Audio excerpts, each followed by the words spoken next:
Wild weekend for Ohio hockey as they split a series with the Indiana Hoosiers. Hello everyone, I'm Ryan Boyd, and I'm joined by Kevin Noonan up here in the nest as we wrap things up from game number 2. Now Kevin, game number 1 of this series was a bit of a disappointment for the Bobcats. They took a 3-0 lead after period number 1, blew that lead, and then were defeated in a shootout. Tough loss for the number 3 team in the nation. You know, I don't think tough loss begins to say how hard it really is to lose a game in that fashion.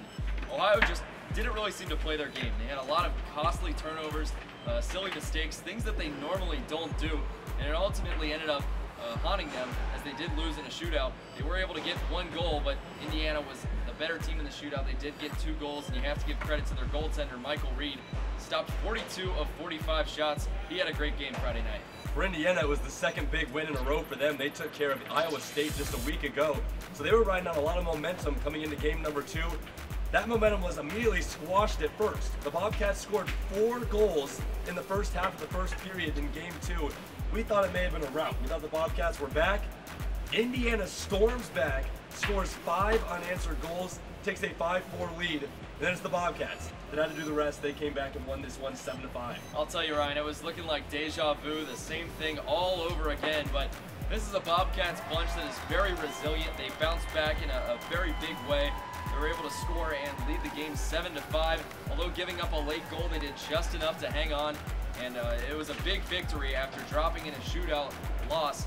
Being able to get that win was huge, looking ahead for this Ohio hockey team. 7-6 is correct. I misspoke a moment ago. You saw a lot of guys getting involved on the offensive end of the ice.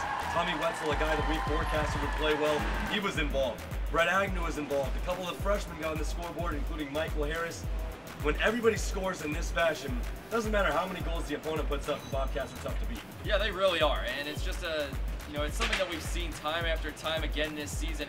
A lot of new players stepping up, and the forwards, quite honestly, they look fantastic. They did what they needed to do to get on the board. The defense, on the other hand, is a bit of a work in progress. They looked to be a little bit under what they have done throughout the course of the season over this weekend. They did not look very good. They're going to hope to rebound to their form, which they displayed in the first 4 or 5 weeks here next weekend. Following the split, the Bobcats go to 13-2-1. They look to hold on to that number 3 spot in the ACHA Top 25. Now, Kevin, as you said, big weekend upcoming at Bird Arena. They'll play 2 against rival Illinois here at what we're calling the small pond in comparison to their big ice out there at Illinois. What do you expect from the Bobcats? You know, I think it's going to be 2 very good games, but I think it's very important for Ohio to take the first game, because as we saw Ohio adjusting to the big pond, it was tough for the Bobcats. They fell in that first game 5-0. I expect something similar here, maybe not that big of a deficit or goal differential between the 2 teams, but I think Ohio has to take advantage of Illinois trying to adjust to a smaller rink, which they will do here at Bird Arena. If they can take that first game, then Ohio has all the momentum heading into the second game.